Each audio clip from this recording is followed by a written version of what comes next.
Hello everyone, sorry for the delay. Welcome to today's Monsoon Cafe. Today I will be briefly skimming over the topic, the challenges faced in estimation of ocean circulation. So before coming to the topic at hand, I just want to briefly describe what exactly is ocean circulation. Well, it is one of the largest transport phenomena on the planet, which is helpful for transport of tracers and heat. Tracers being nutrients, salt, dissolved gases, just to name a few. And interestingly, these ocean circulations are part of what is known as the global ocean conveyor belt, or the meridional overturning circulation. And how large are they? Well, roughly these individual oceanic circulations can span sometimes to the size of individual ocean basins, or which is roughly 1,100 kilometers, or sometimes even more. And these oceanic circulations are predominantly driven by three factors, which are buoyancy, winds, and localized small-scale eddies. Well, it has been found out that the large part of this global conveyor belt is buoyancy driven. Hence, it is also referred to as the thermohaline ocean circulation. So we can see this buoyancy driven cell from our homemade experiment. We take a tank, we artificially try to create a density gradient by placing colder water on one side and hotter water. We see colder water tends to sink, and the surface level hotter water tends to replace the sunk colder water, thereby creating temporary overturning circulation. Such temperature gradient or salinity gradient is always present in the in large scale ocean, spanning from pole to equator. So you see this meridional overturning cell always present in the ocean. So what exactly is the need to study the ocean circulation? Here, this is a schematic. This plot shows the sea surface density, potential density distribution for the month of August from the HICOM analysis data. And you can see that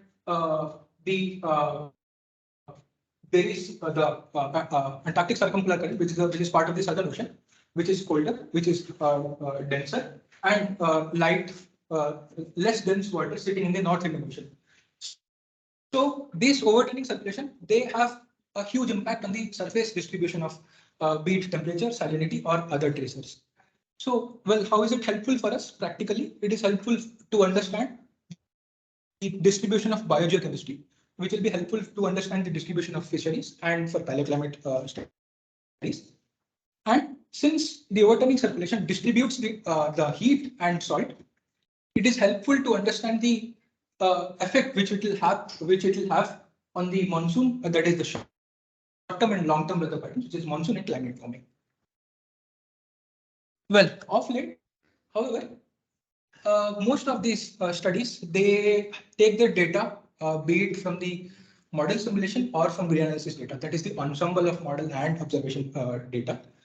Of late, there have been studies which say that the modeled ocean is not the actual representation of the actual ocean. So one such example is this particular article, which was published in earlier half of this year. They say that there are widespread disparities between modeled and observed mid-depth ocean currents. So what they have done is they have taken three reanalysis data, the CFES, GLORIS, and OFES reanalysis data, which are considered to be three prominent reanalysis products. And they have taken the 1,000-meter depth ocean currents, and they have compared two factors, the magnitude and direction of the ocean currents with the ANDRO. ANDRO is the observed 1,000-meter depth level ocean currents, which I'll come to it later. And their conclusion was only 3.8% of the mid-depth ocean, that is 3.8% of 1,000-meter depth level currents, are accurately modeled, and they have a significant underestimations in mean current velocity, be it direction or magnitude. Not only that, there have been some other studies, for example, the one by Kaushik et al. In 2017, where they have compared the strength of Atlantic meridional circulation using 6 different reanalysis products spanning 1960 to 2007. And even they have come almost to the similar conclusion that reanalysis products tend to have greater mean strength and enhanced variance.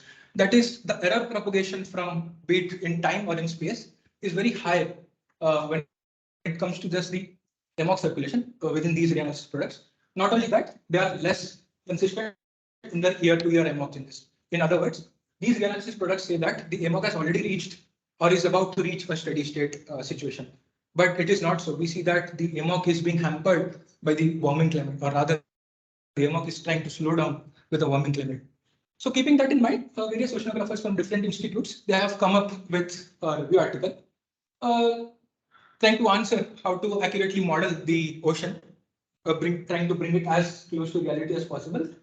Here, they have mentioned that if we switch on all the subcomponents to model the ocean, you also require submodules, which are atmosphere, the ocean atmosphere interaction, sea ice, sea waves, tides, estuaries and runoff, ocean biogeochemical models, atmosphere ice ocean interaction models, atmospheric chemistry models. All these submodules these are just a few of them. All these submodules have to be run at a higher spatial and temporal resolution. And one such attempt has been made by a group, the COSIMA group in Australia. They have taken the help of the MOM6 module of the ocean component, and they have run not all, but most of these components at a higher resolution. And this is the result. Here I have just compared the meridional transport in Indian Ocean sector. The diagram is being given here. The meridional transport using two different products. One is the NEMO reanalysis product. The second is the accessory tool, which I just now mentioned. And interestingly, yes. So this reanalysis, ocean reanalysis, how often do they assimilate data there? Sir, it actually depends on the availability of observation.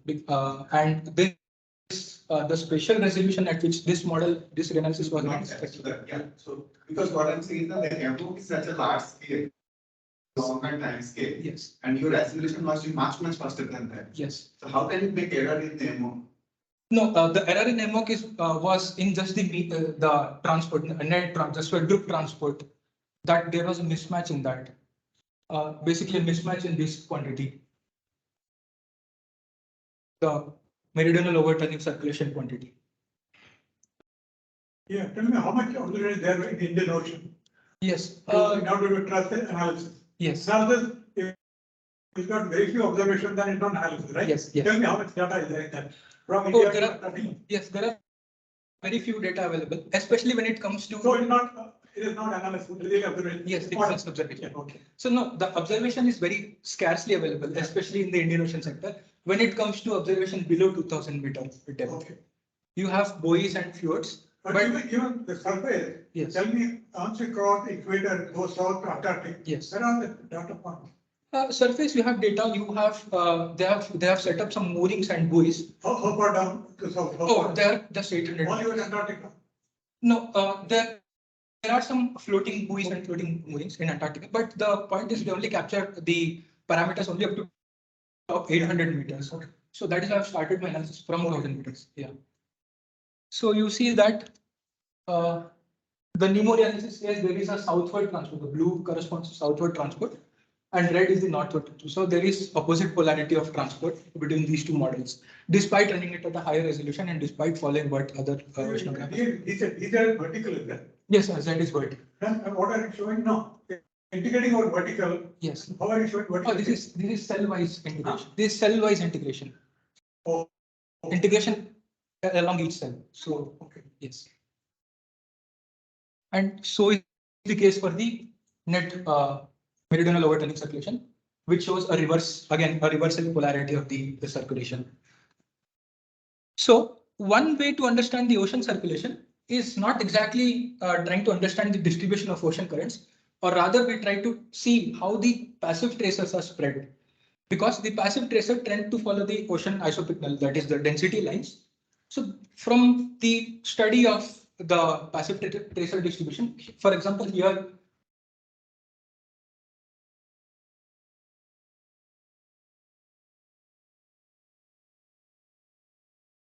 distribution of oxygen. Not only that, interestingly, they also the dissolved oxygen also shows the distribution of characteristic water masses. For example, here in Antarctic bottom water, the intermediate water, subtropical mode water and subarctic intermediate water. This analysis this observation is only along these transits. The 62.5 transit, which is this, and the 88 east transit, this. Not only that, they also tend the oxygen data also shows us the isolated deeper ocean circulation in the North Indian, the Bay of Bengal and Arabian Sea sector, which again corresponds to the oxygen minima zones. Now, we see that there is, as you go at a particular location, if you go down vertically down, you see two maximas, one near the surface to subsurface depths and one at the ocean bottom. Now, how exactly is the bottom of the ocean having oxygen-rich values? So one such argument is oxygen is being transported by the Antarctic bottom water along the slope of Antarctica by colder waters which sink down. The other argument is the ocean nitrate cycle.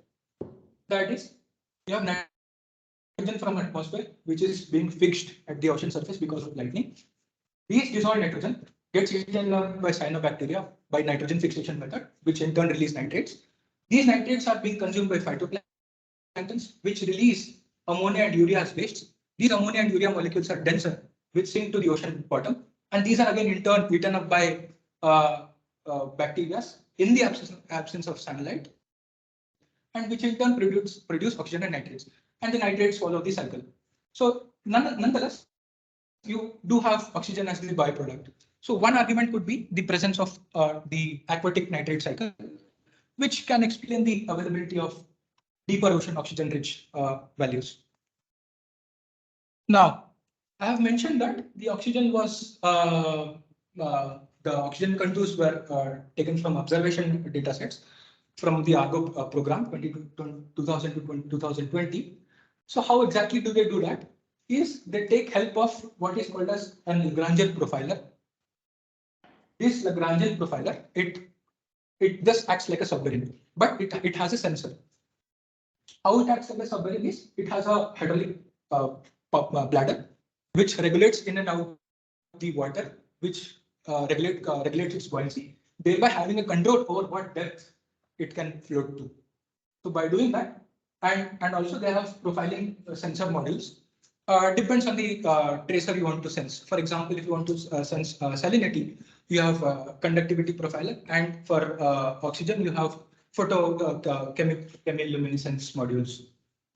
So how exactly do they function is they they transport these profilers in a ship to an offshore location.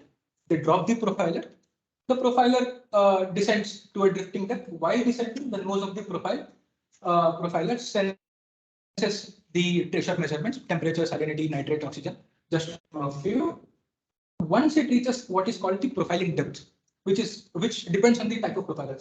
For a majority of the profilers, it is usually 1000 meters depth, but for some others, it is 2000 meters depth. So once it reaches this profiling depth, it stays there. It stays there and records the latitude and longitude, that is the GPS positions of this profiling depth. So once the latitude and longitude are known, the delta x by delta t and delta y by delta t will give us u and v component of velocities at the 1000-meter depth level. So this is one way to measure the deep ocean currents by putting GPS tracking system at the profiling depth, and the cycle again repeats. It dives down deeper and comes back to the surface. Note the values are recorded only when the profiler is descending, not while ascending. While ascending, it only measures temperature. Well, as mentioned earlier, there have been various studies which suggest that ocean currents and meridional overturning circulation is slowing down. Well, most of these have been most of these studies have been done on various ocean models, MOM6, ROMS, and so on. But they have been validated against observation, point observation. That is, there is what is known as the rapid MOCA array in the Atlantic Ocean, which is a point profiler which extends from the surface all the way to the 5,500. That is ocean depth, deep ocean current measurements. So they have validated against that. So the only question remains is how valid are these claims when it comes to other ocean basins? That is, are ocean currents really slowing down in other ocean basins? That is the Indian Ocean Basin or Pacific Ocean Basin. So the only way, one way to, not only that, if we are somehow able to measure the ocean currents, we will also be able to estimate the distribution of microplastics. From a first glance, we see that microplastics, which are usually 10 microns or lesser in size, they are distributed mostly along the ocean gyre centers because ocean gyre tends to have a massive subduction phenomena to them. So you see that microplastic concentration is very high along the ocean gyres. Not only that, the anthropogenic carbon, the plots here show the natural inorganic carbon and the anthropogenic carbon. The anthropogenic carbon is rich in radioactive isotopes. So that is how they measured this anthropogenic carbon. Is showing a maxima along the ocean gyre, which is 40 degrees along this 40 degrees south latitude band. So not only microplastics, you also have anthropogenic carbon, that is artificial carbon high along the ocean gyres. So from a first guess, we can take a guess that by assimilation of this anthropogenic carbon along ocean gyres, the ocean gyres tend to have a rapid warming-like event as time progresses, because we certainly don't see these concentration to vanish away in the near future. So these concentrations will keep on piling, and CO2 acts as a heat sink along these centers. So the net heat intake in the ocean will be very high along the ocean gyre center. So there rises the need to understand the ocean currents distribution, or rather the circulation, interior ocean circulation. So one way is we can spend millions of dollars and we can install point moorings at every location wherever we want, not only in Indian sector, but also in Pacific and parts of Antarctic basin.